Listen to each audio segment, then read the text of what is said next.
For millennia, humanity looked to the sky and dreamed, from the myth of Icarus with his wax wings to the intricate sketches of Leonardo da Vinci's flying machines.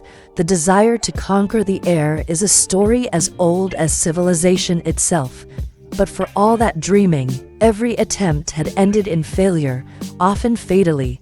The sky was a puzzle that had stumped the greatest minds in history for centuries. They were all missing one crucial piece of the puzzle, a secret that wouldn't be found in a university or a grand laboratory, but in a humble bicycle shop in Dayton, Ohio. This is the story of two brothers who decoded the secret code of flight. In the late 19th century, the race for the sky was reaching a fever pitch.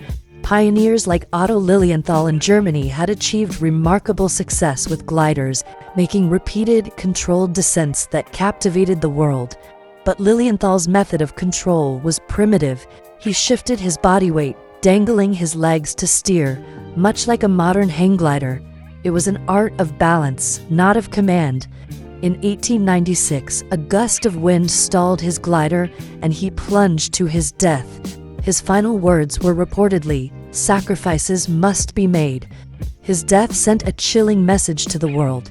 Getting into the air was possible, but staying there, controlling your destiny against the unpredictable ocean of the wind, was a deadly and unsolved problem.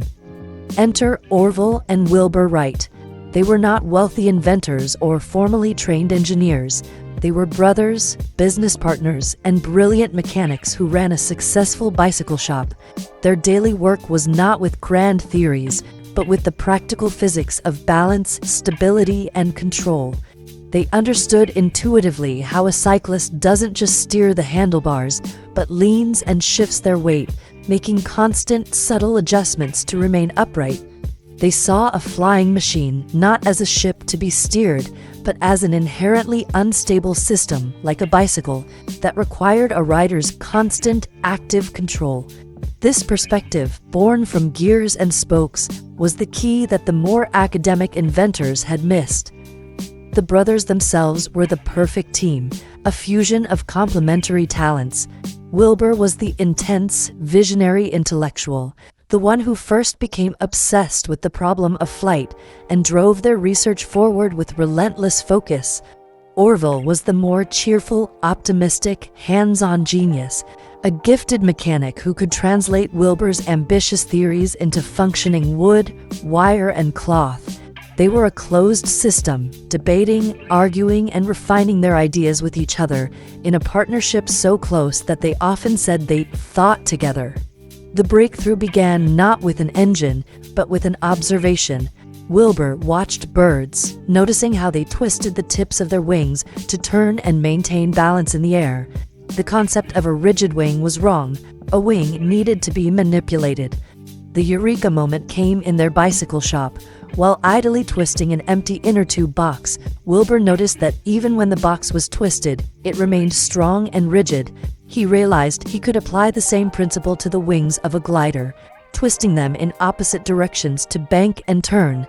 This was the invention of wing warping, the mechanical solution to the problem of roll control, and the first secret of their code. But an idea was not enough. The brothers were systematic scientists. They soon realized that all existing data on aerodynamics was unreliable. So in their shop, they built a revolutionary device, a small, 6-foot-long wind tunnel powered by a gas engine.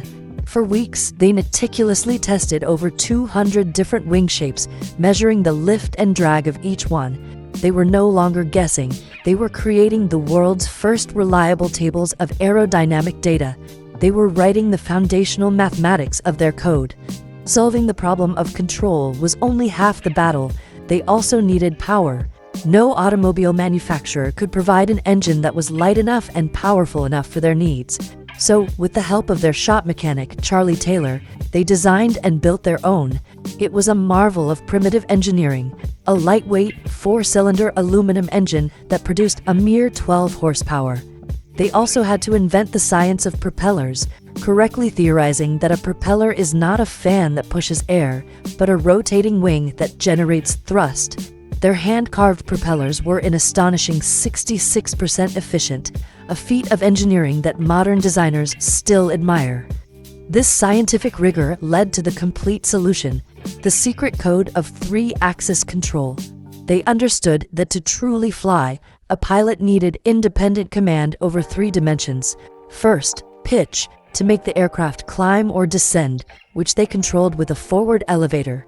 Second, yaw, to prevent the aircraft from spinning out of a turn, controlled by a rear rudder.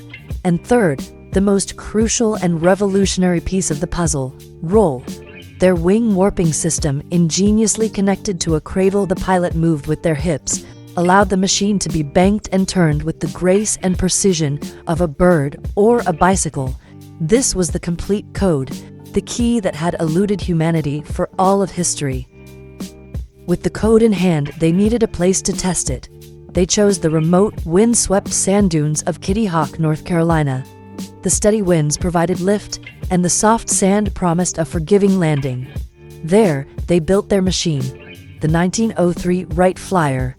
It was a strange and beautiful aircraft of spruce, ash, and muslin cloth, powered by a simple, lightweight gasoline engine they had designed and built themselves. On the freezing morning of December 17, 1903, after several frustrating attempts, the time had come. Orville lay flat at the controls. The engine sputtered to life, the twin propellers whirred, and the flyer began to move down its wooden track. It lifted into the air. For 12 seconds, it flew. It wobbled, it pitched, but it was undeniably flying under its pilot's command. It was the first time in human history that a powered, heavier-than-air machine had achieved controlled, sustained flight. It was short, it was messy, but it was the moment the code was proven to work. But that was just the beginning. The brothers made 3 more flights that day, taking turns. The fourth and final flight, with Wilbur at the controls, was the true proof of their success. The machine flew for a remarkable 59 seconds, covering a distance of 852 feet. This wasn't a lucky hop, it was a true sustained flight that demonstrated the viability of their design. Shortly after, a powerful gust of wind caught the parked flyer, tumbling it across the sand and damaging it beyond immediate repair. But it didn't matter. They had all the proof they needed. The world, at first, didn't seem to notice. The American press and government were deeply skeptical, largely ignoring their achievement. For several years, the Wrights worked in relative obscurity, perfecting their machine. Frustrated by the lack of recognition at home, they looked to Europe. In 1908, Wilbur traveled to France and put on a series of public flight demonstrations that left the continent utterly spellbound. Crowds of thousands watched in stunned silence as he effortlessly banked, turned, and flew circles in the sky. He wasn't just gliding, he was commanding the air. The secret was out. The world now knew, and the Wright brothers became the most famous men on Earth overnight. Their ultimate legacy is not the wood and fabric of the 1903 Flyer. It is the invisible, immortal code they discovered. The fundamental principles of three-axis control that they pioneered are still the foundation of every aircraft that flies today. From a small Cessna to a giant Airbus A380 to a supersonic fighter jet. The Wright brothers, 2 humble bicycle mechanics from Ohio, did more than invent a machine. They decoded a puzzle for the ages and wrote the language of the sky.